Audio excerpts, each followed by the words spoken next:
Good afternoon. I'm Reverend Dave Thompson. I'm excited to bring you back to our Civil Human Bible study today. So I'm a civil human minister, and what that means is that I bring my ministry to building human common ground and peace. That's what I'm working for, and that's why I'm looking at my specific religious background, my spiritual background, to look at the teachings of Jesus, to try to find those teachings that I feel are universal, applicable to all humans across the board, regardless of our different faiths, regardless of our different politics, regardless of our different lifestyles. I'm excited about this passage. Today we're talking about Judas, who's kind of a popular figure in the Bible because he's the one who betrays Jesus, and we're going to see that coming up. But today we're talking about how Judas came to betray Jesus and what the setup was and the whole conspiracy in that. Let's go ahead and jump into that passage. It's Matthew chapter 26, verses 14 through 25.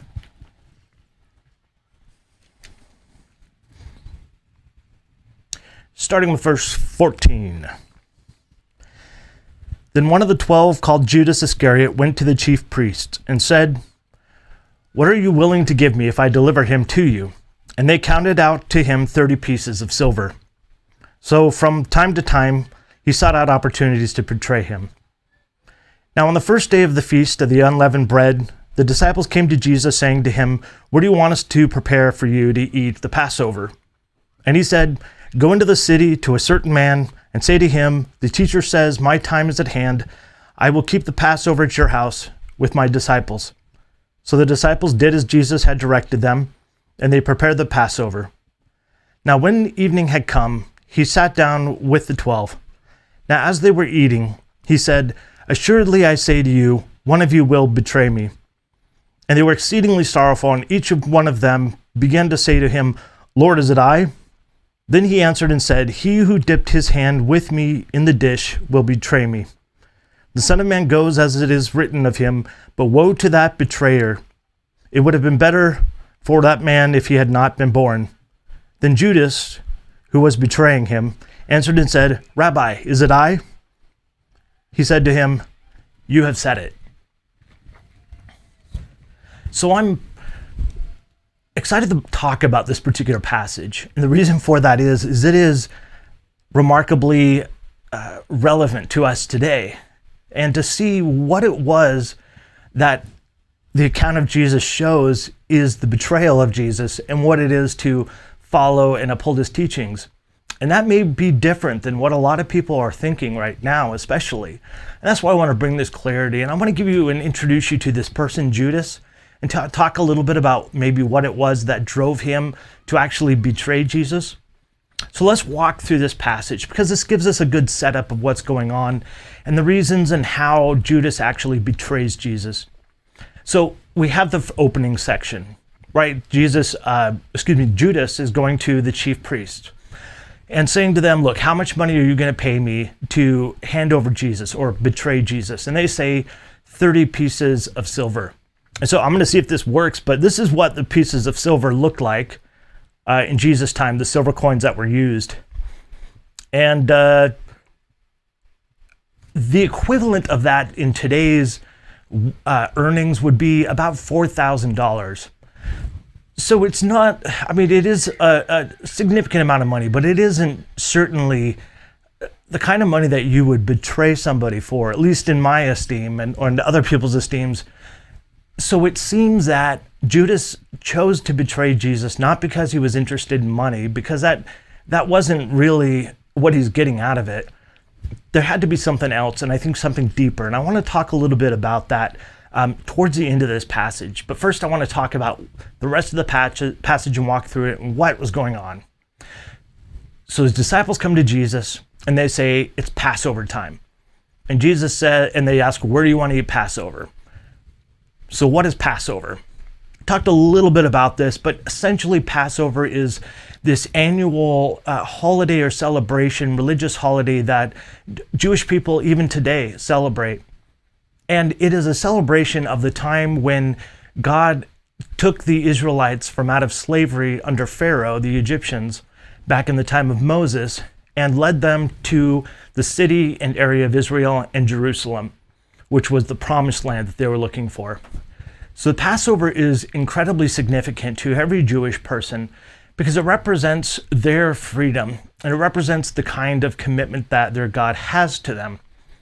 And so Passover is celebrated each time. Hundreds of thousands of people pilgrimage to Jerusalem. Even today they come to Jerusalem for this event. But back then it was no different.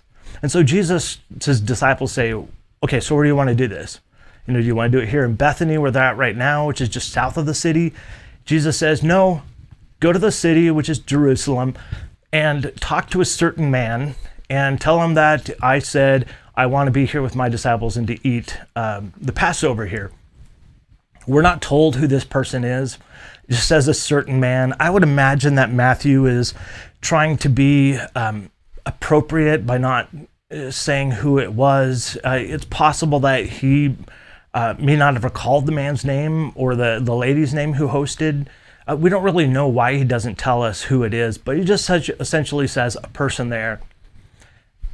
And so what happens there? This is the beginning of the end for Jesus. He's just told his disciples, a couple studies back, he says, hey, in a couple days, I'm going to be handed over to be crucified and to be tortured at the hands of the religious rulers of the day. So everybody's a bit on edge. And as they're sitting there, it actually says that they're sitting at the table. Technically, back in the Middle East, in ancient times, and even to this day in some cultural contexts, they didn't sit in chairs like we do around a table.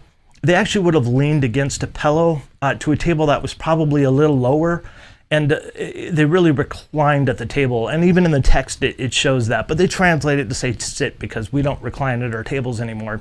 Just an interesting, odd fact for you to know. Jesus says to his disciples, as they're reclining around this table, one of you is about to betray me. Now, I don't know about you, but if I was one of 12 people, that's a pretty small group, and the leader of our gang who have traveled and worked with him through thick and thin, who have endured the heat of the desert and traveling to all these different villages, who have no doubt suffered the repercussions of the religious rulers' persecution against them. Jesus says one of them is going to betray me. Naturally, they're completely awestruck that would even come across their minds after everything that they had been through. It was shocking to think that somebody might actually do that. Not only is it a terrible, horrible thing to do, but there's so much invested in the group at this point that it seems ludicrous to them. And so every single one of them is, worried that is it going to be me? And who is it? Who are you talking about, Jesus? And each one of them seems to come to him throughout the remainder of that night. And then Jesus says this, he says, he who dips his bread into the bowl with me is the one who will betray me. So what is he talking about? Is he talking like dipping a chicken nugget in sauce? No, it's the way that people ate dinner there. Instead of a big pot in the middle of the table usually that had like a stew or some sort of food, and they would all have like bread and they would dip their bread in there. So it wasn't uncommon for people to dip their bread at the same time with other people. Now, mind you, it's not the most sanitary kind of arrangement, but this is, the Middle East 2,000 years ago. So sanitation's not really on their mind at this point. But they realize that it's somebody right there. And we don't know if Jesus is saying that this is an individual who was dipping his hand at the same time when he was saying that, meaning that everybody saw it happen and everybody then knew it was Judas. It doesn't seem so, because Judas himself asked Jesus if it's him. So I'm guessing what Jesus is saying is kind of emphasizing the fact that it is one of the people who's sitting right here eating food with us. They are going to betray me. And then the close of this passage, Judas comes to Jesus and says, is it me?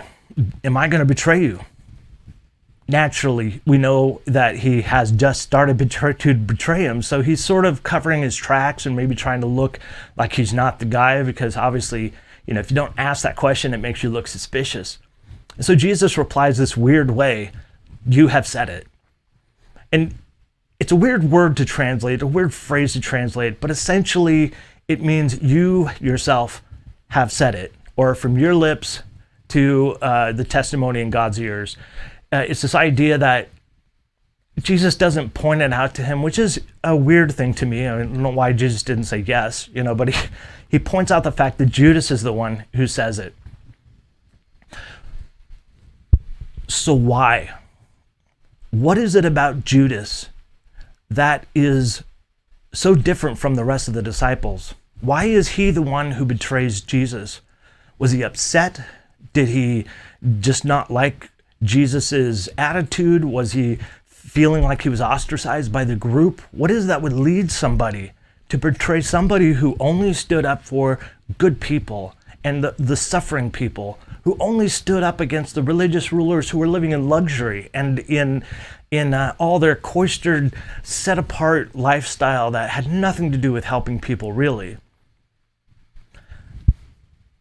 It took me quite a while to kind of think through that. Not only that, but to think, how in the world does this apply to us as just human beings? Setting aside the religious component of the question, is there something that I felt that we as human beings could learn from this?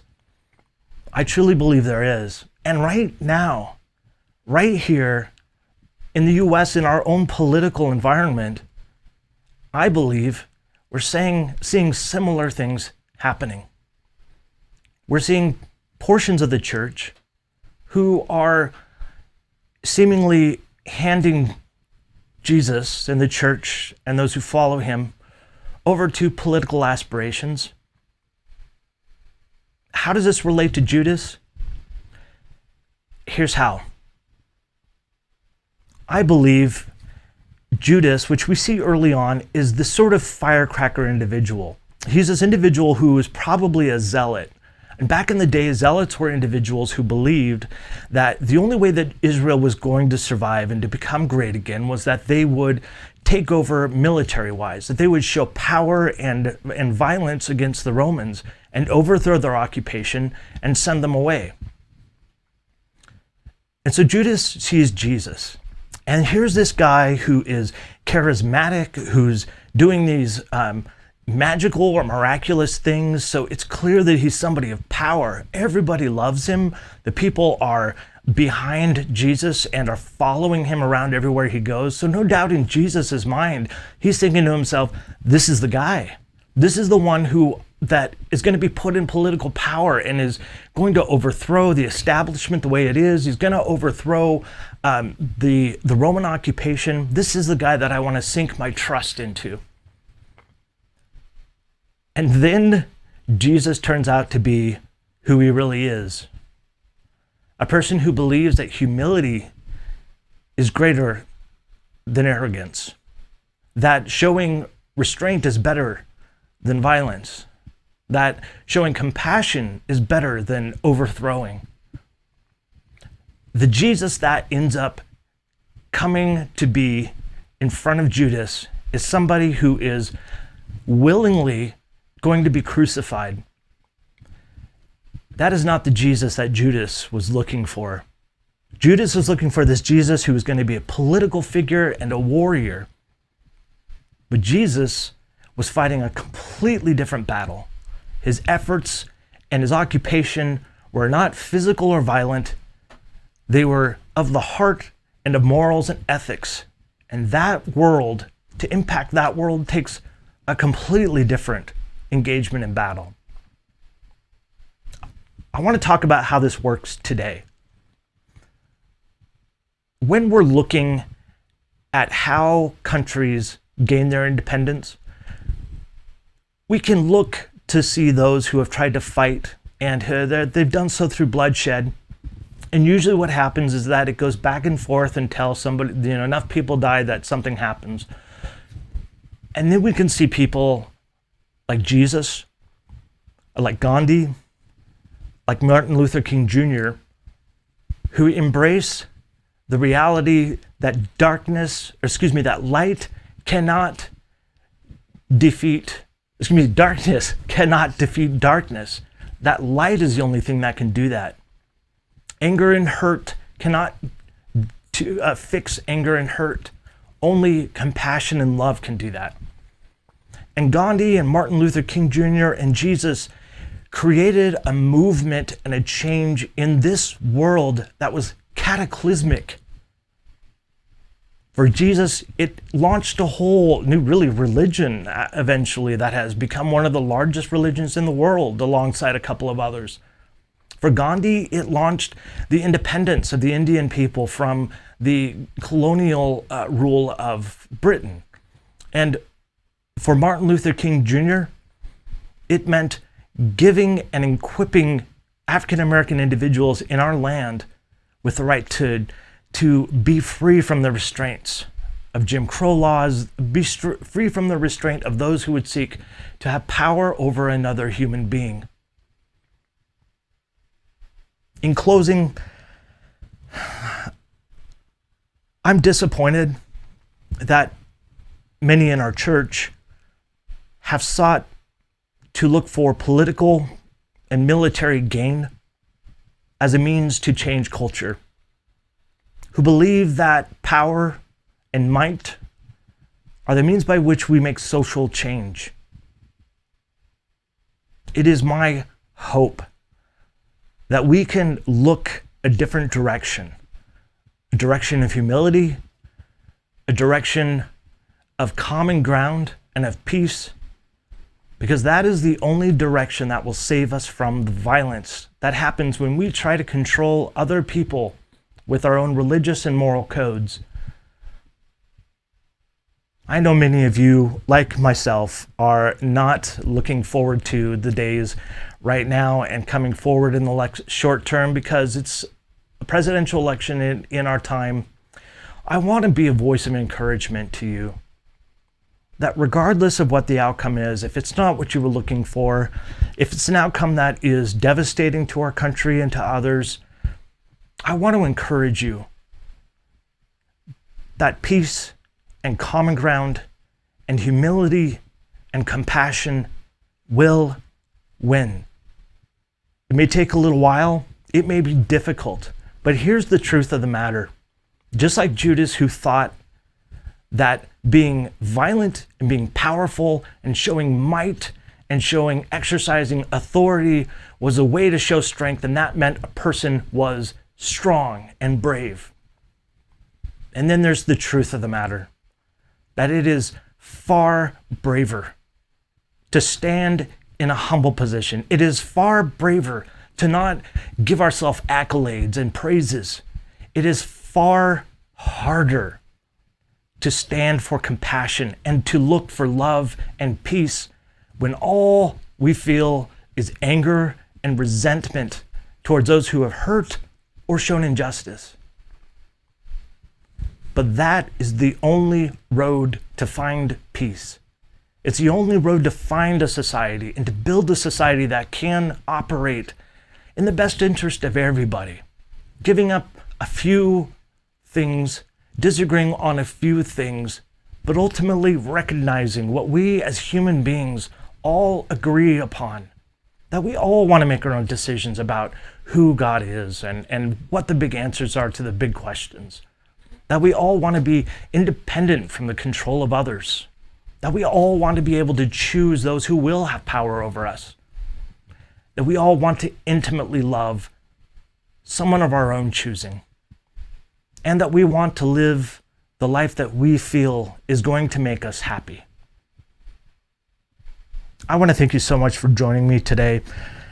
And through this Bible study, I would love it if you would provide your comments and reflections in the comments below the video. And even more than that, connecting with me on Facebook would be wonderful to hear your stories. If you need help or you need somebody to listen to you, I'd be happy to do that. And you're welcome to reach out to me on Facebook or Twitter or basically all the social media platforms. Rev Dave Thompson is essentially my handle on all those. And you can reach out to me on my email, dave@revdavethompson.com. And otherwise, I would appreciate it if you're on YouTube to click the subscribe button just down here so that we can stay in contact with one another, because I am going to work for peace and common ground, regardless of our political differences, regardless of the crazy storms that may be ahead for us. I will continue to work for peace and common ground regardless. And I want to have you a part of that process. So until tomorrow, live at noon, when we meet again, I want you to know that I love you. And I hope you choose to love yourself. It's the only love in this world that we have any control over. And now, I would beg of you, please join me as we go about the rest of our day loving those around us the same way. Thank you.